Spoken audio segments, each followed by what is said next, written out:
Jekkux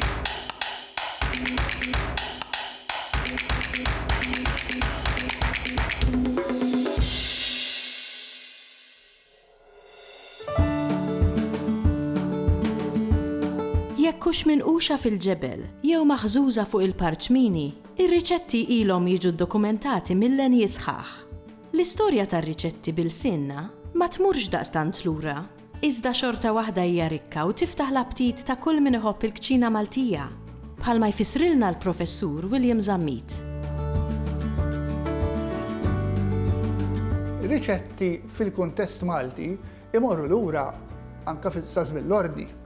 Jiġifieri inti aħna għandna referenzi arkivistiċi ta' riċetti ta' tisjir illi kien isir Malta fi żmien il-kavallieri, għall-kavallieri, imma anki għall-Maltin, eċċetera. Dawn ġeneralment ħassibhom f'djarji, f'kollezzjonijiet manuskritti, eċċetera. Xi wħud minnhom ġew pubblikati fi żmien riċenti wkoll. Imma imbagħad għandek il-kodba ħansejħulhom hekk jew inkella il-gazzetti, il-perjodiċi illi fihom hemm pubblikati ir-riċetti.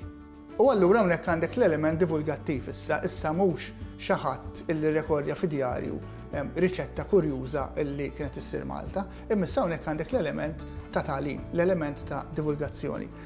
F'dal kuntest ma tantx immorru lura ħafna, jiġifieri f'dal kuntest maħniex qed ngħidu il-kodba ta' riċetti Maltin imorru lura bħal huwa l-kodba reliġjużi, bħal huwa l-kodba tal-istorja, bħal huwa l-kodba tal-letteratura, huwa ġeneru pjuttost riċenti. Fost tal-bidu wieħed jista' jsemmi lejn tmiem is-seklu 19 individwi bħal Sekond, pereżempju, dan kien pubblikatur Malti jagħmel ħafna xogħol u ħareġ il-famuż il-ktieb tal-kċina. Il-ktieb tal-kċina huwa wieħed mill-ewwel kodba pubblikati Malta bir-riċetti, u li huwa bil-Malti wkoll addirittura. Minn dak il-punt il-qudiem mbagħad naturalment l-istampar qed isir iktar imxerred prattikament f'kull belt u raħal ta' ċertu daqs għandek l-istampar u allura qed isir iktar faċli illi għandek dat tip ta' materjal. L-istess, meta nitkellem fuq kodba ta' riċetti, ġeneralment għandek għall-udjenza popolari. Jiġifieri ħafna drabi riċetti ta' ikel Malti pubblikati bil-Malti, l-udjenza hija udjenza tal-popolin, l-udjenza popolari. U allura ħafna drabi huma kodba żgħar, huma kodba mhux għaljin, huma kodba li l-idea hija li tqassam kemm jista' jkun lill-poplu.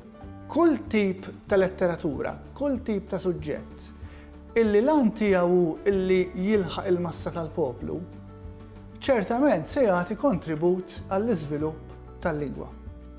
Jiġifieri dana għaliex il-kodba ta' riċetti ħafna drabi kienu joħorġu bil-Malti. Illa għaliex il-poplu fil-massa tiegħu, fil-maġġoranza kbira tiegħu, la kien jitkellem bit-Taljan u laqas kien jitkellem bl-Ingliż, la kien jaqra bit-Taljan iktar u iktar, laqas kien jaqra bl-Ingliż. Jiġifieri meta inti għandek ġeneru popolari prattiku bħalma huma ir-riċetti, bħalma huma kif issajjar bl-iżjed mod ekonomiku, kif tagħmel tisir tajjeb għall-familja b'mod ekonomiku imma fl-istess insustanzjuż. Inti se tagħmelhom bil-Malti u allura il-Malti qed jidħol iżjed fid-djar tal-poplu. Fl-1938 wara illi realizzajna l-importanza li l-ħalib ikun proċessat, li l-ħalib ikun pasturizzat minħabba deneri, eċċetera, twaqfet f'Malta din il-fabbrika illi tipproċessa il-ħalib u tagħmel il-ħalib iktar sigur għas-saħħa.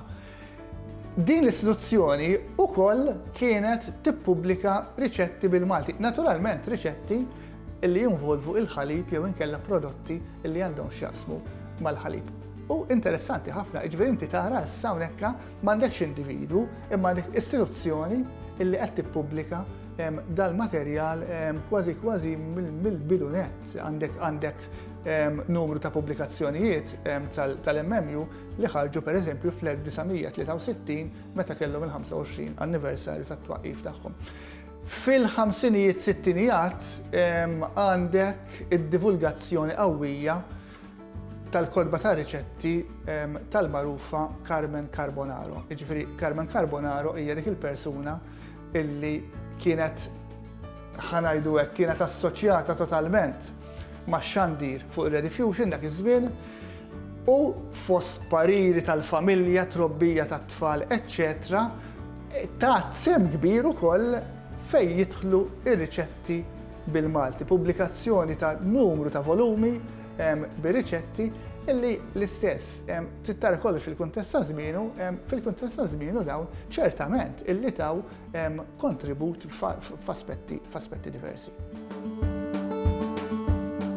Nistgħu nieħdu eżempju ta' riċetta antika meħuda minn wieħed mill-kodba tal-bidu bil-Malti ta' riċetti Maltin appuntu il-ktieb tal-kċina u din hija riċetta kif issajjar il-kirxa moqlija. Wara li tkun għallejt il-kirxa, ħalliha tibret. Imbagħad qattaħħa b'ċejjeċ kwadrati. Għaddihom bil-bajt imħallat bit-tursin u l-melħ u l-galletti misħuqa ġifieri mafġin. U waqlihom fil-butir jali.